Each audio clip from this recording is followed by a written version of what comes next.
నేను చెప్పినా కూడా మా వాళ్ళు రేపు పొద్దున వినే పరిస్థితి ఉండదు. దెబ్బ తగిలినోనికి ఆ బాధ తెలుస్తుంది.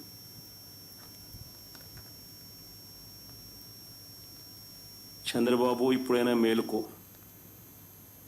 తప్పు తెలుసుకో, తప్పుడు సాంప్రదాయాన్ని సరిదిద్దుకో. సో అదండి దీనికి సంబంధించి అంటే చాలా జాగ్రత్తగా సెంటెన్స్ ఫ్రేమ్ చేసుకుంటూ మాట్లాడాడు. నేను చెప్పినా అయినే పరిస్థితి లేదు అని. అంటే అంతగా రగిలిపోయి ఉన్నారు వాళ్ళ కార్యకర్తలు. ఇంకో మాట అన్నారు, ఇప్పుడు పైన మీరున్నారు, ఇంకో 4 ఏళ్ళు 3 ఏళ్ళలాగి మేము వస్తాం అంటే డెమోక్రటిక్ ఆలోచన మొదలైంది ఆయనలో. ఏది 30 ఏళ్ళు ఉంటానన్నాడు కదా ఇంతకుముందు. ఇప్పుడు అలా కాకుండా 5 ఏళ్ళకి ఒకసారి ప్రిపేర్ అయిపోయినట్టు కనిపించాడు. అదే సార్, శాశ్వత ప్రజాస్వామ్యంలో శాశ్వతం అన్నది ఉండదు. అదే అదే చేతవని ఏంటంటే ఈయన 30 ఏళ్ళు మనమే అనుకున్న దగ్గర ఈయనకి పడిన డెంట్ కనబడింది. అలాగే వీళ్ళు 15 ఏళ్ళు మేము కలిసి కట్టుగా ముందుకెళ్తాం దగ్గర లోకల్ ఎలా 15 ఏళ్ళు కలిసి ఉంటాం, 30 ఏళ్ళు పరిపాలిస్తాం, రెండు చెప్పారులేండి వాళ్ళు. రెండు చెప్పిన దానికి ఏంటంటే లోకల్ ఎలా బయటపడుతున్నాం ఉదాహరణతోటి మనం ఈ ప్రభుత్వాన్ని కూడా చూస్తున్నాం. అంటే ఇక్కడ ఓవరాల్గా ఏంటంటే ద ప్రొవొకేషన్. ఇప్పుడు ఉదాహరణకి లోకేష్ గారి పాదయాత్రలో ఆ క్యాడర్ని ప్రొవొకేట్ చేసిన విధానం, వాళ్ళని ఉత్సాహపరిచిన విధానం మీరు రెండు గమనించగలిగితే, నా మీద ఇన్ని కేసులు ఉన్నాయి కాబట్టి మీ మీద ఇన్ని కేసులు పెట్టుకోండి, ఏం పర్లేదు, నెక్స్ట్ వచ్చేది మన ప్రభుత్వమే, ఈ దీంతో జరిగిన ట్రాన్స్ఫర్మేషన్ మీరు ఒకసారి గమనించుకోగలిగితే ఒక different syndrome all of a sudden Telugu Desam లాంటి పార్టీ కూడా అడాప్ట్ చేసుకున్న situations from the last 1 year మనం క్రిస్టల్ క్లియర్గా చూస్తున్నాం. ఇది ఈ రోజు దాకా చరిత్రలో 40 సంవత్సరాల పైచిలుకున్న తెలుగుదేశం ఈ ప్రభుత్వ నిర్వహణ ఈ సంవత్సర కాలంలో చేసింది వాళ్ళ ట్రాక్ రికార్డులు ఎక్కడా లేదు. రామారావు గారు కానీ చంద్రబాబు నాయుడు గారు కానీ. రామారావు గారు అసలు లాగే హక్కు కూడా లేదనుకోండి. బట్ వేరే చంద్రబాబు నాయుడు గారు కూడా అడ్మినిస్ట్రేషన్లోనూ ఇలాంటి లోకల్ ఫ్రిక్షన్స్ని ఎక్కడికక్కడ నిలువరించే దగ్గర ఇది అట్రిబ్యూట్ ఎంకరేజ్ అండి. ఇలాంటి అది ఎంకరేజ్ ఇప్పటికే ఆయన చేయరు, కానీ ఇది ఏం జరుగుతుందో కూడా దాని మీద కొట్టలేకపోవడం, అదుపు లేకపోవడం అనేది ఇప్పుడు కనిపిస్తుంది. అది చాలా బాధాకరమైన విషయం. అండ్ ఇది ఏమవుతుందంటే over a period of time నిజంగా జెడ్+ ఇష్యూ ఆయన నోటీస్లో ఉంటే ఆయన అడ్రస్ చేసే విధానం వేరుగా ఉంటుందండి. ఎందుకంటే ఈయన పాదయాత్ర అప్పుడు అంత హై సెక్యూరిటీ ఇచ్చి ఎక్కడ ఇబ్బంది లేకుండా చూశారు. అది యాక్సెప్ట్ చేయవలసింది. ఇప్పుడు ఆయన జగన్మోహన్ రెడ్డి గారి పాదయాత్రలో ఒక సీజన్డ్ పాలిటీషియన్ ఎలా ఉండాలో అలాగా ఉండి చూపించారు ఆయన Chandrababu. So both ways democracy అన్నది ఒక లెవెల్ వరకు పరిరక్షించబడింది. ఈ రీసెంట్ పాస్ డెవలప్మెంట్స్లో మొక్కలో ఉన్నప్పుడు తెంచకపోతే మోనైతే వంగుతుందా? మీరు ఒక అపోజిషన్ లీడర్గా చూడండి, లేదంటే మాజీ ముఖ్యమంత్రిగా చూడండి, లేదంటే ఇప్పుడు గౌరవ ముఖ్యమంత్రి గారు ఇలా సమన్వయంతో ఇది ముందుకెళ్ళాలి తప్ప రేపు పొద్దున ఇదే కానీ కంటిన్యూ అవుతుంది అనుకోండి, గతంలో ఏదో పోలిక కోసం బీహార్ అయిపోతుంది అన్న మాట వాస్తవం చేసి చూపిస్తున్నారు. ఇది ఎంతవరకు సముచితం అంటాను. ఇప్పుడు ఎందుకంటే రాబోయే రోజుల్లో తీవ్రత రోజు రోజుకి అగ్రవేషన్స్వే కనబడుతున్నాయి, కానీ ఎక్కడ పాసిఫికేషన్స్ కనబడట్లేదు. మీకు కనబడితే చెప్పండి. నిరంతరం ఈ అసలు కోర్టు డైరెక్షన్స్లో కోర్టులు మాట్లాడేవి కూడా ఒక 6 మంత్రులు బయటకు వచ్చి 1,72,000 కోట్ల పైచిలక అప్పులు ఉప్పలో ఉన్న ఆంధ్రప్రదేశ్ రాష్ట్రం గురించి ఏమైనా మాట్లాడతారంటే ఈ ప్రసన్న కుమార్ రెడ్డి గారి ఇష్యూ, ప్రశాంత్ అమర్ ఇష్యూ, అట్లా కంటిన్యూస్గా జగన్మోహన్ రెడ్డి చుట్టూ ఏర్పడుతున్న ఒక భాష, దాని చుట్టూ చేస్తున్న నెరేటివ్స్లోనే సాగుతుంది తప్ప ఎక్కడా దీనికి సస్టైన్ చేస్తూ ఇలా కాదు ఇలా అన్న కాన్సెప్టే కనిపించట్లేదు. ఇప్పుడు నిన్న ఈయన మాట్లాడిన దాని మీద కూడా 2 మంత్రులు మాట్లాడారు. ఏమన్నారు? కారు కింద తలకాయలు తొక్కిస్తారు, అలాగే బంగారుపల్లిలో మామిడికాయలను తొక్కిస్తారని మాట్లాడారు. అదే నెరేటివ్స్ అండి. మీరు నెరేటివ్స్ని ఒక స్టోరీ ప్రిపేర్ చేసి అదే స్టోరీ చిన్నప్పటి నుంచి చందమామరావు కథలు చెప్పినట్టే ఉంటుంది. అమ్మ మనకు చూడండి రోజు చందమామని చూపించి అన్నం తినిపిస్తుంది ఒక ఏజ్ వచ్చేదాకా. అట్లాగే చూపిస్తూ రోజు ఇదే కథలో కాలక్షేపాలు చేస్తుంటే ఏమవుతుంది? అలాగే ఇంకా రెండో ఆస్పెక్ట్కి వస్తే జైళ్ళ నుంచి జనం దగ్గరికి ఈ క్యాప్షన్ ఆయనకు బాగా సూట్ అవుతుంది. ఇప్పుడు ఆ జైళ్ళ కాన్సెప్ట్ వదిలేసి జనం దగ్గరికి వెళ్దాం అనుకుంటున్నాడు. ఆ క్రమంలో భాగంగా ఫస్ట్ అసలు ఎక్కడ మొదలెట్టారు ఆయన టూర్ అనేది చెప్పాడు. అది కూడా చూద్దాం ఒకసారి. ఇది గుంటూరు మిర్చియాడ్ దగ్గర నుంచి జగన్మోహన్ రెడ్డి గారు మాట్లాడి చూద్దాం. ఇది కాదు జగన్మోహన్ రెడ్డి గారు గుంటూరు మిర్చియాడ్ దగ్గర నుంచి పీసీఆర్ ఇది కాదు. సరే, ఇప్పుడు లాంగ్వేజెస్కి సంబంధించి ఆయన మాట్లాడింది చూద్దామండి. ఇక్కడ ఏంటంటే లోకేష్కి పవన్కి మద్దతుగా మాట్లాడారు. ఒకసారి చూద్దాం. The change what should be brought about, it's not Hindi. Hindi can also be a language what can be learned, but the medium of education should be English. See, this is the biggest change that should be brought about throughout the country. If this country were to move forward and leap forward. See, today English is the global language. Anybody until and unless these government schools change, and until and unless the poor studying in these government schools learn to speak fluent English, they can never be competitive. So the medium of language should be English. Yes, once the medium is established as English, you can have language 1, language 2, language 3, depending on the choice of the children, whatsoever they want to learn, as long as the mother tongue in those particular states being compulsory subject as a language. That is language 1.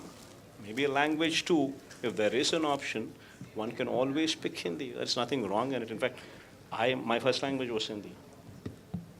Even though my language, my school was an English medium school, my first language was Hindi. In our school, my second language was Telugu. That's a different issue. See, right అది ఆయన చాలా క్లియర్గా చెప్పారు. English global language, first language Telugu, second language Hindi. నా school English నేను చదువుకున్నా సరే నేను ఇవి కూడా నేర్చుకున్నాను అని. ఇన్ఫ్యాక్ట్ అంటే ఆంధ్రప్రదేశ్లోని లీడర్స్ అందరికీ అయితే ఒక పర్సెప్షన్ ఉంది, ఆయన ఏమి మాతృభాషకు వ్యతిరేకమైన ఇక్కడ చెప్పాల, అలాగని హిందీకి వ్యతిరేకమని చెప్పాల, హిందీకి వ్యతిరేకంగా ఉండాల్సిన అవసరం లేదని కూడా చెప్పారు. సరే ఒకటి గుర్తుంచుకోండి, ఫస్ట్ ఎవడైనా చదువుకున్నోడు దేశంలో బతకాలి లేదా విదేశాల్లో బతకాలి. దేశంలో బతకాలంటే హిందీ రావాలి, విదేశాలకు వెళ్ళి బతకాలంటే ఇంగ్లీష్ రావాలి. రెండు విషయాలు. మూడోది ఏంటంటే గ్లోబల్ యాక్సెప్టెన్స్ ఉన్న English language need to be A curriculum from the అది ఓకే, అలాగా కనెక్టింగ్ లాంగ్వేజ్ అండి. అదేమండి. తర్వాత మీకు ఇంకో విషయం చెప్తాను. 18 రాష్ట్రాల పైచిలుకలు యాక్సెప్టెన్స్ ఉన్న హిందీ భాష మనకి మీరు నేను చదువుకున్న రోజుల్లో కూడా 6వ క్లాస్ నుంచి మనకి 3 లాంగ్వేజ్లు ఉండేవి. నేర్చుకున్నాం 10th క్లాస్ దాకా. We have to learn because మనకి దేశం అంటే ఎప్పుడు కూడా ఒక భాష అదనపు అడ్వాంటేజ్ అనండి అది ఎవరికైనా. నేను అదే చెప్తున్నాను, మనం దేశంలో సర్వే అవ్వాలి, లేదా ఊర్లోనే ఉండి నేను డిగ్రీ చదివి వ్యవసాయం చేసుకుంటానంటే అది వేరే సంగతి. కానీ డిగ్రీ చదివి నేను బయటకు వచ్చి బతకాలి అంటే, ఇప్పుడు ఉదాహరణకి హైదరాబాదే వచ్చి బతకాలన్నా సరే Hindi is a major role where Hyderabad place. So అట్లాంటి సర్కమ్స్టాన్సెస్లో హిందీ నేర్చుకోవాలని అప్రహెన్షన్స్ ఎవరికీ లేవు. కానీ బలవంతంగా హిందీ మీడియంలో ఇలాంటివన్నీ పెడితేనే అందరికీ సీరియస్కి వస్తుంది. సో ఈయన the way is committed for the education system in Andhra Pradesh. English medium అన్నది ఒక కర్కులం చేసుకొచ్చి ఆయన ఇంగ్లీష్ స్టడీస్ అన్నవి బైలింగ్వల్ లాంగ్వేజెస్లో ఇనీషియల్ ఎక్కప్స్ను ఓవర్కమ్ చేయడానికి whatever he has done that needs to be continued. And particularly in the government sector schools. Private sector ఇప్పుడు ఆయన ఏం చెప్పాడు, నేను ఇంగ్లీష్ మీడియం స్కూల్లో చదువుకున్న దగ్గర there will be a lot of permutations and combinations. First language హిందీయే చేయొచ్చు, ఫస్ట్ లాంగ్వేజ్ తెలుగు చేయొచ్చు. But in government schools your language first language will be always in Telugu, and second is English, third is Hindi. అక్కడ option ఉంటుంది నీకు హిందీ కాకపోతే Sanskrit తీసుకునేది. ఏం sir మీకు ఉందా అది? నాకుంది. హిందీ కాకపోతే సాంస్క్రిట్ ఆప్షన్ ఉండేది. ఇప్పుడంటే కొన్ని స్కూల్స్లో దే ఆప్షన్. ఇప్పుడు నాకు ఇక్కడ హైదరాబాద్ ప్రైవేట్ స్కూల్స్లో I have seen lot of ఇది ఫ్రెంచ్ కానీ జర్మనీ కానీ జపనీస్ కానీ తీసుకోవడానికి ఫెసిలిటేట్ చేస్తున్నారు so many schools. The same scenario multiple languages fortunate అండి. హైదరాబాద్లో ఇఫ్లు ఉంది, institute of foreign language university ఉంది. ఎప్పుడు అంటే ఒక భాష అదనంగా నేర్చుకుంటే అది అడ్వాంటేజే. అది there's nothing wrong in it. ఇక్కడ భాష నేర్చుకోవడం, ఇప్పుడు బహుభాష కోవిదులైన హిందీని మనం అత్యంత మహనీయుడు లేదు. మన రాష్ట్రం నుంచి pride and proud PV Narasimha Rao గారు 18 లాంగ్వేజెస్ 16 భాషలు అనర్గళంగా మాట్లాడగలిగాడు, 18 భాషలు రాయగలిగాడు కూడా ఆయన. సో అలాంటి మేధా సంపత్తి ఉన్న రాష్ట్రంలో మనం లాంగ్వేజెస్ మీద మనం unit to show hour concern. And భాష ప్రతి ఒక్కడికి చాలా ముఖ్యం, ఎందుకంటే సరళీకృత విధానంలో ఉపయోగించడం వల్ల చాలా అర్థాలు పరమార్థాలు మారిపోకుండా. ఇప్పుడు చూడండి, బాలకృష్ణ గారు ఆ రోజు మాట్లాడిన మాట 199 మందికి అర్థమే కాలేదు. దాన్ని విపరీతమైన భాషలో అర్థం చేసుకున్నారు.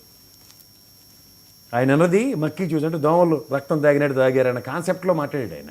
కానీ దాన్ని విపరీతమైన అర్థం తీసుకుని మాట్లాడాడు. సో అది తెలిసి ఉంటే, భాష మీద పట్టు ఉంటే, భాష నిజంగా హిందీ అనేది ఒక లాంగ్వేజ్ ఆంధ్రప్రదేశ్లో కూడా నిజంగా మన 10th క్లాస్తో ములుగుతో కాకుండా దాని మీద ఒక కన్సర్న్ చూపించి చదివి ఉంటే డెఫినెట్గా ఇవాళ హిందీ యొక్క ప్రాశస్త్యం దేశవ్యాప్తంగా బాగానే ఉంది. బట్ డజంట్ మీన్ దాట్ ఏదో అమిత్ షా గారు చెప్పారు కాబట్టి నాకు ఇవాళ నచ్చిందని పవన్ కళ్యాణ్ గారు ఇలాంటి వాళ్ళు ఎత్తుకోవడం కొంచెం బాధాకరంగా ఉంది. అందుకని ఇంకెళ్ళలేదు. సరే, ఇప్పుడు ఆ రైతుల గురించి కూడా మాట్లాడారండి ఆయన. అంటే ఎక్కడెక్కడ టూర్ చేశారు, మిర్చియార్డ్, అవన్నీ కూడా ఒకసారి విందామండి. సో దాంతోపాటు మనం నిన్న ఆయన మాట్లాడిన దాంట్లో అండి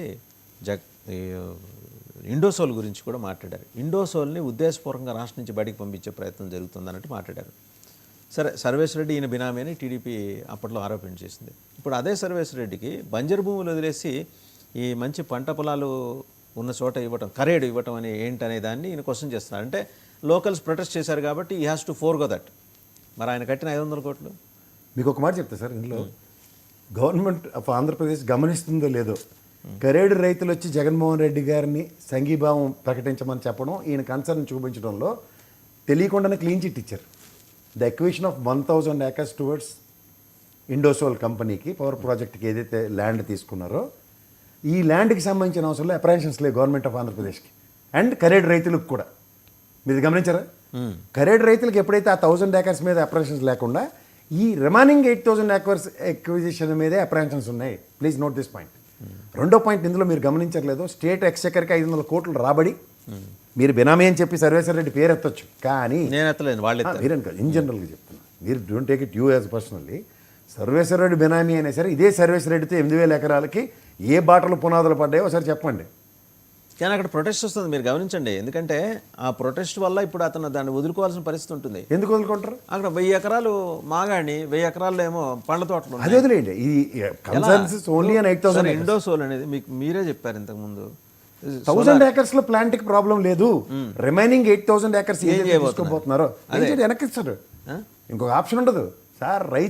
రైతు ఉద్యమాలతో పెట్టుకుంటే ప్రధానమంత్రి గారికి ఆయన క్షమాపణ చెప్పారు. అది వీళ్ళెంత డైరెక్ట్గా చెప్పచ్చు.